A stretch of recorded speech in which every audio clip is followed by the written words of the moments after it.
Se nos cuela un detalle, el caso Audios, como le llaman, yo le llamo el caso Hermosilla Piñerismo, y no sé si partir con eso o hacerte algunas preguntas que quería hacerte primero respecto de la izquierda, si vamos a tener tiempo o no, porque no me gustaría dejar esto del Sí. caso Hermosilla fuera del análisis, creo que es lo que pasó hoy lo más importante, lejos, ¿no?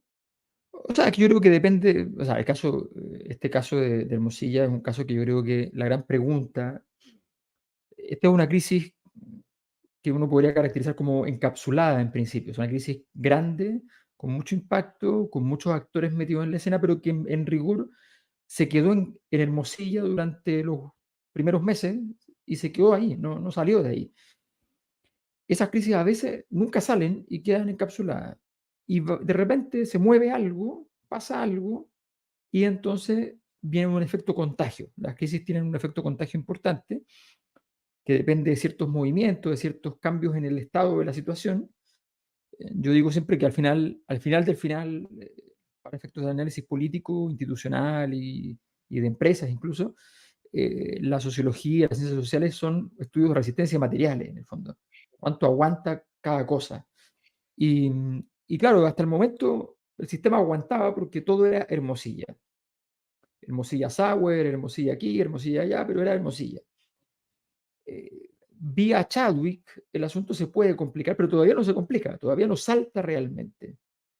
Está ahí, entonces, como yo investigué mucho tiempo haciendo gráficos sobre crisis, sigo trabajando en eso, y pero tengo perfectamente clara la escena de en qué momento el gráfico está y en qué momento salta o no salta, y estamos en el momento donde todo todavía es azar respecto a si esto va a derivar en una lista que Chadwick, Piñera y otros nombres asociados puedan quedar contaminados. La declaración del director de la PDI, el exdirector de la PDI, es súper interesante porque al mismo tiempo que casi salta, detiene ahí, porque dice, yo pensé, a mí me dijeron que esto venía desde allá, pero en realidad después confirmé con los abogados correspondientes que no venía de allá de la moneda y por tanto esto quedó en Hermosilla. La culpa tiene Hermosilla, todo queda ahí todavía. Vamos a ver cómo evoluciona, pero esto está ahí. ¿Tú crees que esto de que el caso audio, a mí me llama mucho la atención que el caso audio no tuviera, no se amplificara? ¿Tú crees que eso fue un fenómeno natural o Sí, fue manejado un poco por la élite, la prensa o no, qué sé yo yo? tengo la impresión de que al menos por lo que pude conversar en los grupos no principales del gobierno, pero sí en los entornos de Frente Amplio, habían ganas de que creciera el caso. O sea, entonces, habiendo ganas de que crezca, habiendo, por tanto, disponibilidad de vocerías para el caso y qué sé yo, bueno, debió haber crecido, pero, no, pero hay una razón para que no haya crecido que es natural. Pueden haber elementos artificiales de todo, pero hay una cosa que es natural. Las crisis aparecen con mucha claridad y se manifiestan de manera altisonante cuando uno puede dibujar claramente de qué se trata la crisis, cuando la historia tiene una foto que es perfecta, una cosa que es súper clara. Y, y los compromisos financieros en general, los casos financieros en general, son muy difíciles de traducir en una foto. Entonces la ciudadanía queda con una sensación extraña, corrosiva, pero, pero le echa la culpa al sistema en general y no al caso en particular. Entonces, yo creo que todavía el encapsulamiento tenía una cierta lógica. De hecho, yo lo comparo con dos llamadas que recibí distintas. Una vez fue para el caso Cabal, que me llaman en ese momento alguien que estaba en La Moneda y me dice, ¿qué piensas tú del asunto? Le digo, yo no reviso la revista, estoy sujeto a la revista, así que cuéntame qué dice. Entonces me dice, te cuento lo que dice. Me cuenta y le digo, no, un desastre, es un desastre. O sea, la escena es demasiado clara, digamos, es un desastre. Y la persona estaba muy convencida de que efectivamente era un desastre, pero en La Moneda no estaban convencidos de eso.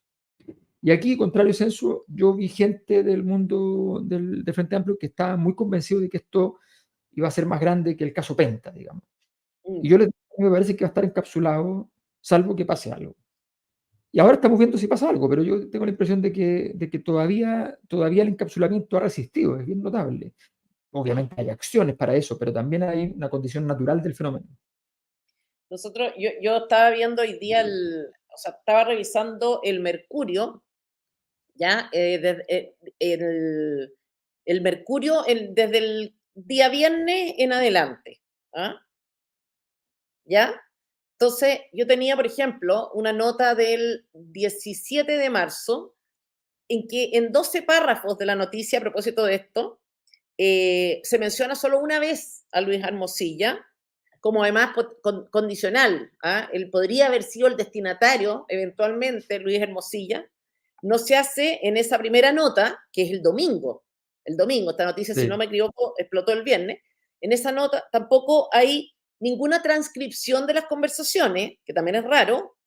En la nota hay 6 referencias a Yáñez, que es como que uno dice, Yáñez es un caso completamente distinto y absolutamente discutible, digamos, y ninguna referencia tampoco ni a Piñera ni al entorno de Piñera. Eso fue el domingo 17 de marzo, y en otras notas pasa un poco lo mismo, o sea, está, incluso hay cosas como medio grotescas, como que está el abogado de Piñera en el caso Domingo, digamos, el que defendió la acusación constitucional, citado como experto para opinar de todo lo que está pasando, en fin. Mm. Entonces, parece ser que hay un ánimo bastante marcado, bastante descarado, a mi juicio, por parte de la prensa tradicional, la derecha, etcétera, Chile Vamos, por dejar esto y reducirlo al señor Espinosa y además contaminar al señor Espinosa con el señor Yañez, que son casos completamente distintos, no tienen nada que ver uno con otro.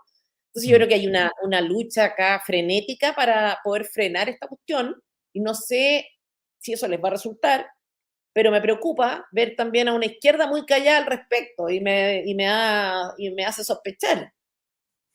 Bueno, es que lo que pasa es que yo creo que hay un aprendizaje en el gobierno, no necesariamente en toda la izquierda, pero el aprendizaje es que todos los fenómenos relativamente caóticos son un problema para el gobierno que sea. Es un problema histórico de cuando tú estás en el gobierno y a veces tienes oportunidades, entre comillas, políticas que no puedes aprovechar porque empiezas a jugar con fuego y la verdad es que no tienes las condiciones para poder sostener esa disputa, salvo que tengas jugadores muy avesados, salvo que tengas una particular osadía que te permita avanzar en ese camino, pero yo tengo la impresión de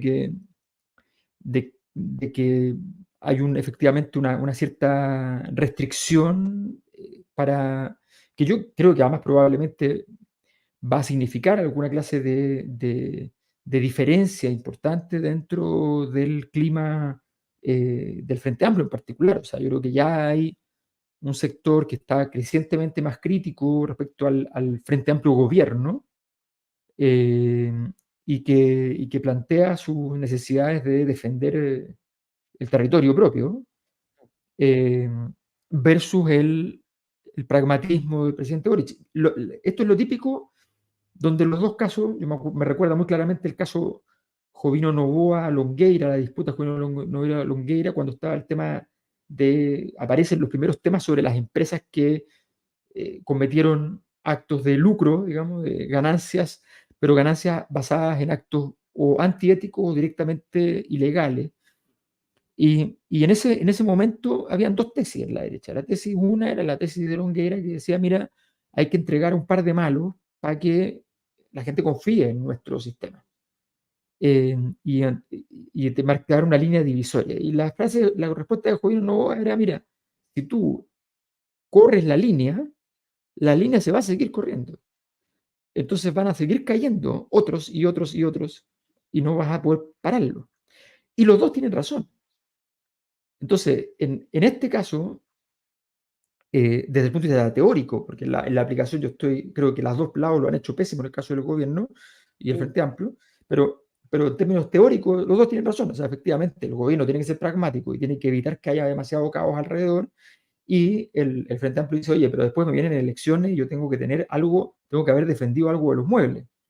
Entonces, esas dos cosas son ciertas. Ahora, la naturaleza de la discusión en sí misma, tal como está, es todavía bastante pobre como para poder decir que esta discusión ha llegado a tener un cierto vuelo cardenalicio.